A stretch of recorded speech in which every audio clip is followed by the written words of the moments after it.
Jake Williamson is the kind of person you could underestimate, but then you start training with him.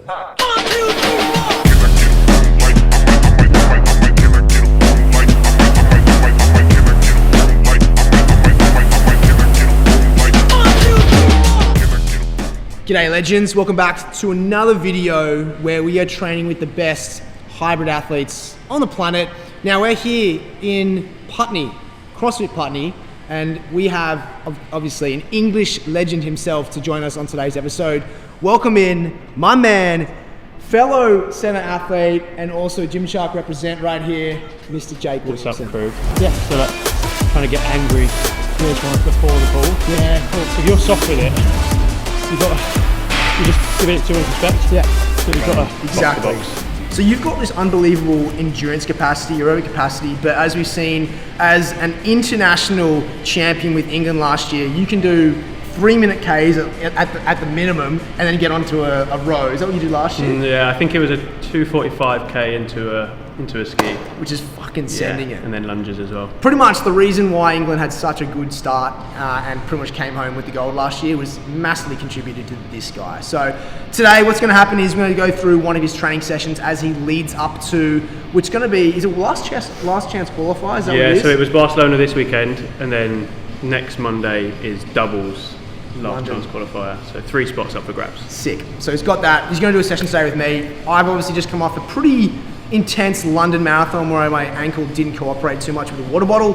So I'm going to be able to only do part of the session. He's going to accommodate for me. But into the whole video today is going to go through pretty much everything that we do in the lead up to these events. And then I'm going to talk through his strategy on nutrition later on. We're also going to hit some rebase. Let's get into it. Let's get it. Today we're training with Jake. He's going to take me through a Hyrox simulation. I do have a slight little ankle injury, so he's noted that I won't be able to run with him. But the biggest thing I'm going to take away from today is how he has programmed his workouts to benefit his simulation. So the time he has on each station, his technique, what he's thinking of when his heart rate's at a certain level, and how he just improves from that.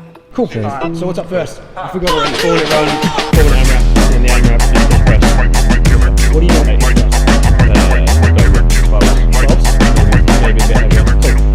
Cool. Right. Jake's a very fun person, like defined fun.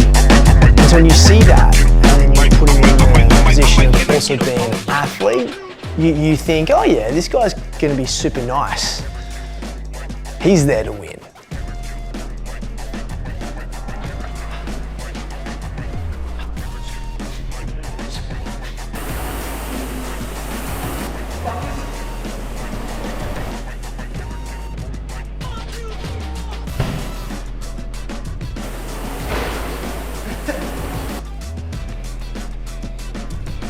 Definitely something about, you know, obviously training with the best and just trying to copy like when you're with the best, you're trying to look at techniques and little things as well. So even just looking at the way, you know, Jag is on the ski, and maybe I could be more efficient with my body, because ultimately it's like, how do you get as far as you can the quickest? But all that's like around efficiency. So like looking at his ski, he probably uses a lot less, like honestly, legs and full body than I do, which maybe saves a lot of his energy for the run. So why he's able to do, you know, 3-something Ks in between ski erg, slow push and everything. So definitely like look for the best inspiration, but then you still got to execute.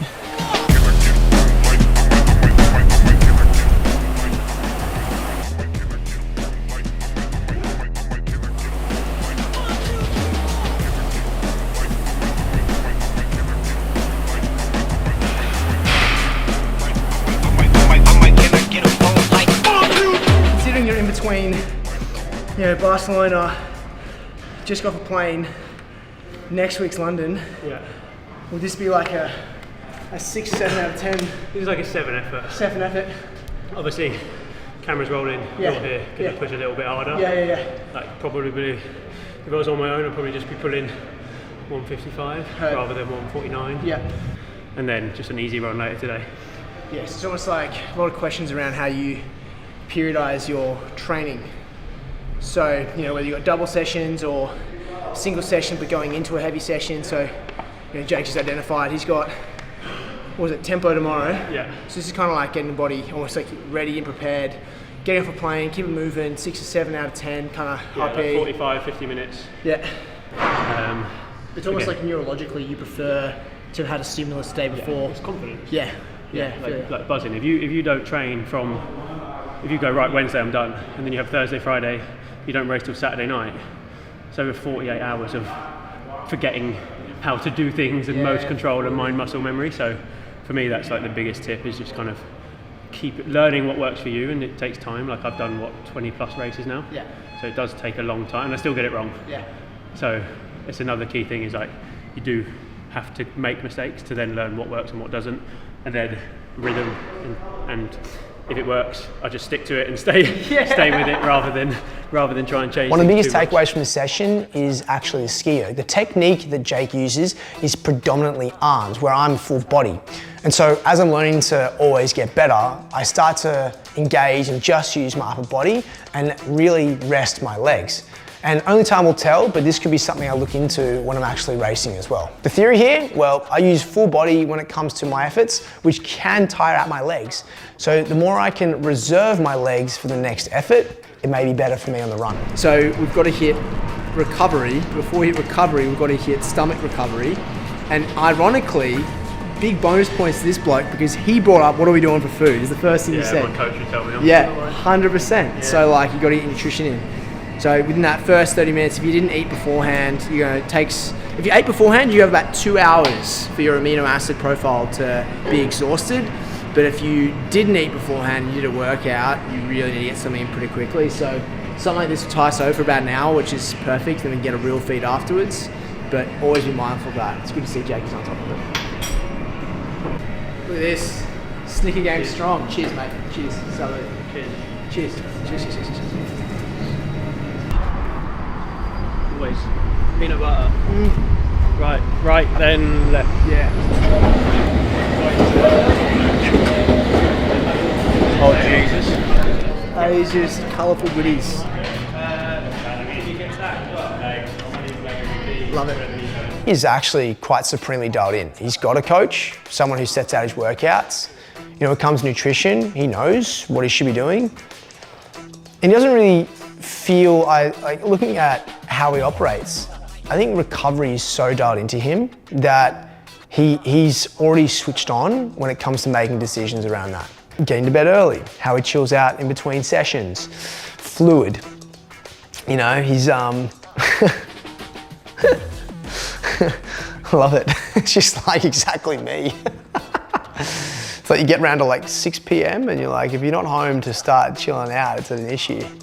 This is like a classic bro meal, but I want to talk through a bit of strategy here, because there's not much to think about. Like when we think about what to eat, it's like we just need, honestly, biggest thing for people like us is calories, where what you call, you know, we're essentially, our metabolisms are so quick that calories is more important than not, right? A lot of people unfortunately have to think about what they eat. We have to make sure we eat, and that's just the fact of the matter. So when we come to think of this, it's like we've already had our smoothie, which is going to get those proteins along with the carbohydrates more readily available. With this is great, you've got spices on top of this stuff, which is actually something that's underrated in getting a lot of the antioxidants we want to get from our wholesome food. And the choice was between rice and grains, and we went what? I went grains. I went grains as well. Did you? Yeah, longer lasting, sustainable energy. You got some mac and cheese. I got sweet potatoes, so we both got carbs there. You got some colourful salad right there, which is awesome. I got some broccoli. And pretty much like... This was just for Instagram. That's very Instagrammable, bowl. But when you think about food, bro, like your first thing is I just need to eat. I'd say for me at the moment, carbs first. Like doing quite a lot of, especially back-to-back racing at the moment. Yeah. Carbs is just king. Yeah. So he eats pretty much the same amount of calories as me a day, like between 42 to 4,500 a day. But as we talk about like eating for performance, the biggest thing is timing. So it's making sure you get the food around your workouts effectively. And then throughout the day, remember we always say that I found in the athlete world, it's actually people who do not eat enough, as opposed to they think about their, how their body composition is. Unfortunately, it actually affects their performance. They consider the numbers too much and don't think about what they need for performance. Not this guy. My biggest difficulty is getting enough food into my body. Like, I've got quite a big appetite, but like I can't eat massive amounts at the same time, so I have to eat like quite a lot all the way throughout the day. So I feel like I'm just always eating. Yeah. So whether that's extra snacks or like nicer meals like this, You just gotta get it. eat and eat and eat and eat. Alright, let's dig in. Mate, this is exactly like a dig in America. Or a sweet green. I wish this was closer to. Yeah, it's pretty much sweet green, isn't it? Yeah. I wish we had these closer to me.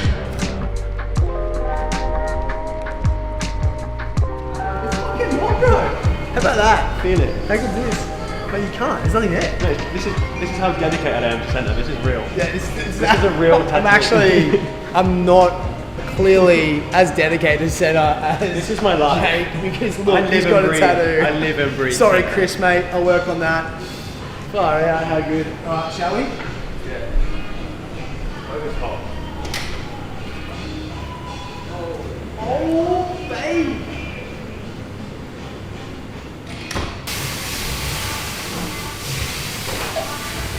There's something about having the power of the water that just makes you feel like a real man. Yeah, you make fire. Yeah. Has it been 3 minutes yet? What's that? Has it been 3 minutes yet? Yeah, close. Yeah. So I just asked Jake inside the sauna what his strengths and weaknesses are. So bro, let's revisit that. So what would you say your strengths and weaknesses are right now at Hyrox? I said my strengths are becoming my mindset in terms of just believing in myself. I said I think that I believe in myself more than anyone else at the moment, so I want to get it to a point where other people start really like believing in me and saying, right, Jake is going to be, there's a few that say it, but I want everyone to be like, this guy is going to be the world champion. I believe it, but I want to get everyone else believing it, and that just comes from performances and time. And then I said my biggest weakness at the moment is probably just, for me, time. I do just need a little bit more to get on that level that these other boys are on. And I think, again, not really a weakness, but just something that's going to take a little bit longer for me over the next couple of years. And also just injuries and illness and controlling those and getting them to a point where it's not every 6 months that it happens, it's once in a blue moon. So that's, preventing injuries and illnesses and doing all the right things to get there is where I'm trying to be, and that's where it's going to take me to the next level. It's a pretty cool mindset when the way you respond to something is one, time is your weakness and your strength is your mindset. Because as an athlete, that noise inside your head telling you to slow down, telling you to catch a breath is what decides you between elite and then just someone who likes to train hard. Elite athletes can just send it.